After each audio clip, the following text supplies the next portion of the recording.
ایک صحابی کا عمل تھا، ایک صحابی رضی اللہ عنہ کا وہ کتاب میرے ذہن سے نکل رہی لیکن میں پڑھا ہوں باقاعدہ کہ جب ان کا قرآن مکمل ہوتا تھا تو باقاعدہ اپنے گھر والوں کو جمع کرتے تھے اور کچھ شیرینی وغیرہ کچھ میٹھی چیز تقسیم کرتے تھے اور سب مل کے دعا کرتے تھے. ان کا ایک خاص عمل تھا. ایک صحابی رضی اللہ عنہ کے بارے میں آتا ہے، غالباً نام میں بھول رہا ہوں اور میں نے پڑھا تو باقاعدہ کہ اپنے گھر والوں کو جمع کرتے تھے. جب بھی اس کا قرآن مکمل ہوتا تھا کچھ میٹھی چیز جو یہ ہوتا تھا گھر میں اس زمانے میں ہوتا ہے، کھجور ہے، گڑ جو بھی ہے، اور وہ پھر سب اجتماعی دعا کرتے ہیں. تو معلوم یہ ہوا کہ یہ بھی سنت ہے کہ قرآن جب مکمل ہو تو دعا کرنی چاہیے. ہمارے استاد محترم مولانا برہان الدین سربری علیہ رحمان اللہ کو پیارے ہو گئے، جب چھٹیاں ہوتی تھی شعبان میں مولانا تو ہم لوگ ملاقات کے لیے جاتے تھے اساتذہ سے، بھائی جب جا رہے ہیں اب رمضان کے بعد پوری چھٹی لمبی چھٹی ہوتی تھی تو اساتذہ سے ملنا چاہیے نا. ہم لوگ تو بس پیٹی اٹھا کے بھاگنے کی مشکل، بھاگو جلدی سے چھٹی ہو گئی بس. تو ایک عادت تھی اساتذہ سے مل کے جاتے تھے کہ بھائی جا رہے ہیں لمبی چھٹی ہو رہی ہے حضرت دعا فرمائے. تو مولانا برہان صاحب خاص طور سے کہتے تھے بھائی رمضان لگ رہا ہے نا، تو کہتے تھے حافظ ہو؟ تو ہم کہتے ہیں حضرت حافظ تراویح پڑھاتے ہو؟ ہم نے کہا. تو کہنے لگے جب قرآن مکمل ہوگا نا تو ہمارے لیے دعا کرنا. ایک بات کہہ دیا کہ جب قرآن پڑھا ہوگا نا تو ہمارے لیے ضرور دعا کرنا. تو پتہ چلا کہ قرآن جب مکمل ہو تو دعا کرنی چاہیے، دعا قبول ہوتی. تو دعا کی قبولیت کی اللہ تعالیٰ کو کون سی ادا کون سی گھڑی پتہ نہیں ہم نے دعا کی اور اللہ تعالیٰ نے قبول کر لی. ہم اللہ سے مانگتے ہی نہیں، اللہ سے مانگنے کا مزاج ختم ہو گیا سب کا. میں بھی اس میں شامل ہوں. لوگ پہلے اللہ کے آگے، ہمارے مولانا احمد علی صاحب کرلا والے کہتے تھے کہ بعض اللہ والے اتنی دیر دعا کرتے تھے کہ ان کے کندھے دکھنے لگتے تھے. اتنی دیر ایسا ہاتھ اٹھا کے مانگتے کہ کندھے دکھنے لگتے تھے. اب کتنی دیر دعا کرتے کو سوچو اللہ کے سامنے. اللہ کے نبی کے بارے میں بھی آتا ہے نا کہ دعا کرتے تھے ایک دم لجاجت کے ساتھ دل بڑھا کر. جیسے فقیر کیسا ہوتا ہے، فقیر دیکھیں نا فقیر کو کیسے مانگتا ہے، بھوک لگ رہی کیسا مانگتا ہے، ہاں کیسا مانگتا ہے، ایک دم منہ چھوٹا کر کے بھائی دے دے بھائی بہت بھوکا ہوں، دوپہر کا وقت ہے بہت بھوک لگی. تو آدمی کا دل پسیج جاتا ہے یار واقعات بیچارہ بہت مجبور لگ رہا ہے، لاچار لگ رہا ہے. تو سخت سے سخت دل والا بھی جو بیچارہ اس کا دل نرم ہو جاتا ہے، کچھ نہ کچھ نکال کے دے دیتا ہے. دوپہر کا وقت بھی ہے بھائی کچھ ٹھنڈا پینا بہت پیاس لگی، کچھ مدد کر دو نہیں. تو آدمی سوچتے ہیں لگتا ہے ضرورت میں چہرے سے بھی لگ رہا ہے تو آدمی ہے نا. تو پتہ چلے کہ مانگنے کا ایک طریقہ. آج کل تو خیر انٹرنیشنل فقیر بھی نکل گئے ہے نا، ان سے بچنا چاہیے. لیکن واقعی تو جو ضرورت مند ہوتا ہے تو وہ اسی طرح مانگتا ہے. تو پتہ چلا جب اللہ سے ہم مانگے تو ایسی فقیر بن کے مانگے، اللہ سے ایسا محتاج بن کے. اللہ بہت محتاج ہے، اللہ فقیر ہے بہت، اللہ تعالیٰ عاجز بندے ہے، اللہ تو قبول فرما. جب بندہ ایسی دعا مانگتا ہے تو اللہ تعالیٰ کو پیار آ جائے، پھر اللہ تعالیٰ بھی دعا قبول کر دیتے ہیں.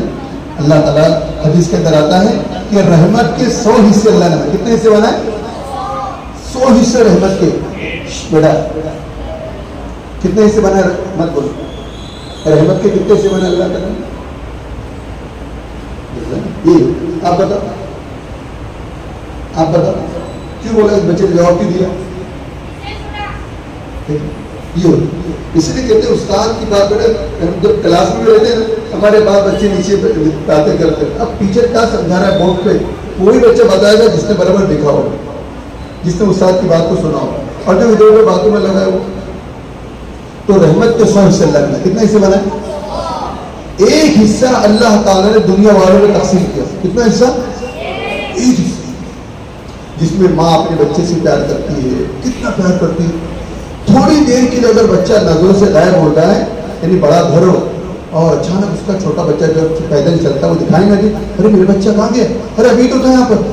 ہم نے دیکھا کیفیت، ہم نے دیکھا ہے ہماری بچی جو ہے کبھی آتی ہے تو اس کا چھوٹا بچہ چلتا ہے، کبھی کبھی ادھر ادھر چلا جاتا ہے تو ایسا تلاش کرتی ہے ارے میرا بیٹا ابھی تو تھا. ایک مرتبہ رونے لگی. ہم نے سوچے یا اللہ ایک ماں اپنے بچے سے کتنا محبت کرتی ہے. ہاں حالانکہ بچہ کو کس نے بنایا، کس نے پیدا کیا؟ اللہ نے پیدا کیا نا. کہ انسان کی طاقت ہے کسی انسان کو بنانے کی طاقت ہے؟ نہیں بنا، اللہ نے بنایا. پھر بھی اللہ نے محبت ڈالی ماں کے دل میں. تو ماں نظروں سے بچہ اوجھل ہو جاتا ہے نا تو بھی ماں پریشان ہو جاتی ہے، میرا بچہ گیا کدھر، ابھی تو تھا. جس کے بچے گم آ جاتے دیکھو آپ کیسے پاگل ہو جاتے ہیں. آپ ان کی کیفیت دیکھو، صبح سے شام تک کوئی بچہ نہ ملے کیا ہوتا ہے. ہاں اللہ کے نبی سے ہاں صحابہ کے ساتھ جمع ہے ایک عورت پریشان ہوئی، اپنے بچے کو ڈھونڈ رہی ہے، تلاش کری کبھی یہاں کبھی وہاں، ہاں، اور اچانک اس کا بچہ مل جاتا ہے تو اپنے بچے کو سینے سے لگا لیتی ہے، ایک دم میرا بچہ مجھے مل گیا۔ اللہ کے نے فرمایا صحابہ سے، میرے صحابہ بتاؤ کیا یہ ماں پسند کرے گی کہ اس بچے کو اٹھا کے وہ آگ میں ڈالے؟ کہ اللہ کے نبی کبھی نہیں، یہ تو بڑی شفیق اور بڑی مہربان ماں ہے، اور ہے نا، کون چاہے گا اپنے بچے کو؟ تو فرمایا اللہ تعالیٰ اس سے زیادہ رحمان رحیم، اس سے زیادہ کریم اللہ تعالیٰ۔ تو ایک حصہ اللہ تعالیٰ نے، اور جانور بھی اپنے بچوں سے پیار کرتا ہے۔ دیکھا بچے کو، جانور مرغی کے بچے پیدا ہوتے ہیں نا، آپ چلے گا مرغی کے پاس، جا سکتا ہے کوئی؟ کیا کرتی ہے؟ دوڑتی ہے، آپ کو دوڑا ہی ہے، آپ کو، آپ اس کے بچے کو ہاتھ بھی لگا سکتے ہیں آپ، ہاں، مرغی دوڑتی ہے آپ کو کاٹنے کے لیے۔ جانور کے دل میں اللہ تعالیٰ نے محبت ڈالی۔ تو اللہ کتنے مہربان ہے، کتنے کریم ہے اللہ تعالیٰ، ہے نا۔ تو ایک حصہ اللہ تعالیٰ، اور 99 حصے کس کے پاس ہے؟ اللہ کے پاس۔ کس کے پاس ہے؟ 99 حصے اللہ کے۔ اللہ کتنے کریم ہے، بتاؤ کتنے کریم ہے اللہ تعالیٰ۔ ہم مانگے تو صرف، ہم مانگتے ہیں اللہ تعالیٰ سے، اور دعا بھی مانگتے تو بس ہے صرف فرما اللہ حدیث کے اندر آتا ہے، ایسی دعا جو غافل دل سے کی جاتی ہے، غفلت والے انداز میں کیا کہ اللہ ایسی دعا کو قبول بھی نہیں کرتے۔